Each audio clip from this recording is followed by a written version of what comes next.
Hello, families and future students.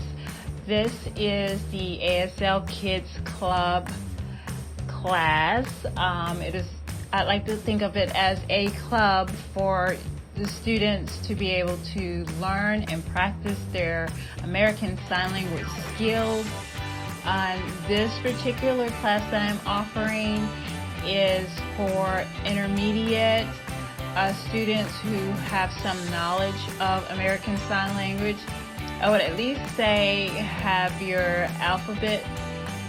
manual alphabet down pat pretty good, and we're going to practice a little bit more on fluency of the finger spelling and numbers, and we're also going to be introducing phrases and how to communicate with more fluency.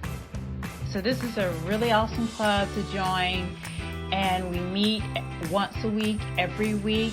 You can stop or start. There's no need to start at the beginning. You're not going to miss anything. Each week there's a different theme.